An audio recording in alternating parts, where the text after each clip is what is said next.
La chaîne Faisons-nous peur a été démonétisée en novembre 2025. Même s'il peut vous arriver de voir des pubs sur les vidéos, aucun revenu publicitaire n'est généré.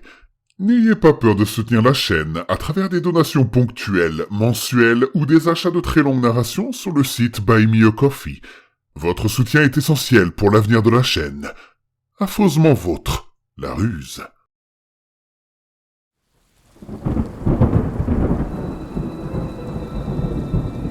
Attention, le contenu de cette vidéo peut heurter la sensibilité des plus jeunes. Vous êtes prévenus.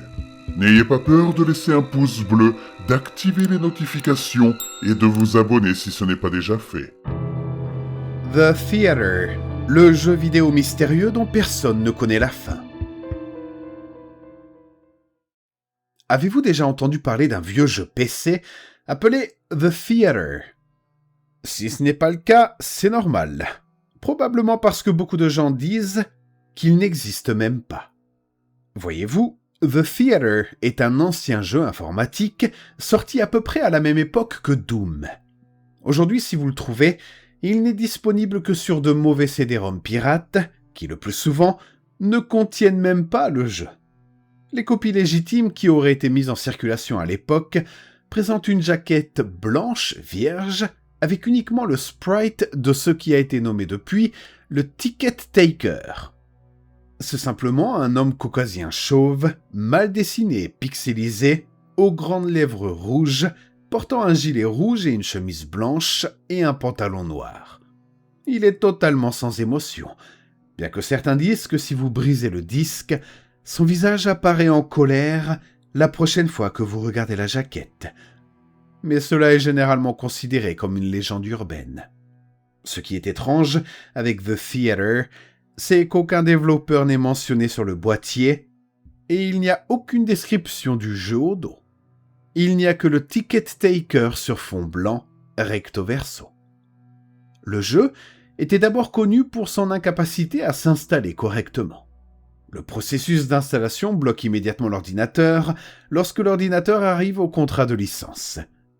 Autre détail étrange, à chaque endroit où le nom du studio de développement devrait apparaître dans la licence, il n'y a qu'une ligne vide. Quoi qu'il en soit, la plupart des personnes qui prétendent avoir possédé un CD original disent avoir réussi à installer le jeu en redémarrant simplement leur ordinateur à l'écran du contrat, disque toujours inséré. Au redémarrage, on leur demande d'appuyer sur « I agree », j'accepte, puis l'installation continue. Le jeu démarre alors sans introduction, affichant seulement un menu principal représentant l'extérieur d'un cinéma sur une rue vide. Le titre apparaît progressivement, puis 3 boutons. New Game, nouvelle partie, Load, chargement, Options, options. Sélectionner Options fait immédiatement planter le jeu. Load, chargement, ne fonctionne pas du tout, même avec une sauvegarde. Ainsi, New Game, nouvelle partie, est la seule option utilisable. Une fois sélectionnée, la vue passe à la première personne. Vous êtes dans le hall vide d'un cinéma, à l'exception du Ticket Taker, se tenant devant un couloir sombre qui mène probablement aux salles. Il n'y a rien à faire si ce n'est que regarder les affiches des films mal dessinés et presque illisibles, ou s'approcher du Ticket Taker. Quand le joueur s'avance vers lui, un extrait sonore de très mauvaise qualité joue « Thank you, please enjoy the movie » « Merci, profitez du film » accompagné d'une boîte de dialogue affichant la même phrase. Vous entrez ensuite dans le couloir, l'écran devient noir, et vous revenez dans le hall vide, recommençant exactement la même chose encore et encore. Même si cela ressemble à un jeu terrible, des choses étranges finissent par se produire. Le nombre de cycles nécessaires avant que les événements anormaux surviennent est inconnu. Cela peut arriver dès la première partie ou après la 400e. Ce qui se produit a profondément troublé certains joueurs. Le premier événement survient lorsque le joueur revient dans le hall après être entré dans le couloir. Cette fois, le Ticket Taker a disparu. Le joueur n'a d'autre choix que de s'avancer dans le couloir sombre. Le son et la boîte de dialogue jouent toujours malgré son absence, mais l'écran ne s'estompe pas cette fois. Il devient totalement noir à mesure que le joueur avance. Les bruits de pas continuant tant que la touche haut du clavier est maintenue. Ceux qui disent avoir joué à la version originale rapportent avoir ressenti un profond malaise en marchant, anticipant quelque chose d'horrible. Finalement, le joueur ne peut plus avancer. Après quelques instants, un sprite étrange apparaît. Le Ticket Taker, mais avec un visage en spirale. Nommé depuis Swirly Headman, la tête d'homme en spirale. Les joueurs affirment avoir été immédiatement paralysés de peur. Rien ne se passe pendant quelques secondes. Puis, un cri strident retentit. Le jeu se met à bugger et le son continue plusieurs minutes avant que le joueur ne soit brutalement renvoyé au hall, tout redevenant normal.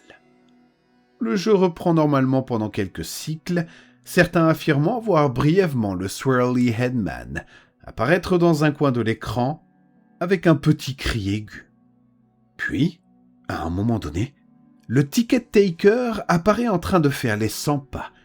Bien que sans animation réelle, il saute légèrement sur place. Et il a les yeux écarquillés et la bouche ouverte dans une expression inquiète. Certaines affiches ont été remplacées par des images du Swirly Headman. En s'approchant du Ticket Taker, un autre son de mauvaise qualité joue, mais la boîte de dialogue ne contient que des caractères corrompus illisibles. Les joueurs pensent qu'il dit « Never reach the other levels ». N'atteignez jamais les autres niveaux. L'écran s'estompe à nouveau et le joueur revient dans le hall. Mais le Ticket Taker a disparu et le couloir est bloqué par un grand mur de briques. Toucher le mur fait immédiatement planter le jeu et c'est tout. Personne ne sait ce que sont les autres niveaux, ni comment y accéder, ni pourquoi le Swirly Headman provoque une peur aussi intense. Toutes les copies originales ont été perdues ou détruites, mais le plus inquiétant, c'est que les joueurs originaux affirment encore apercevoir brièvement le Swirly Headman du coin de l'œil, et ce, dans la vraie vie.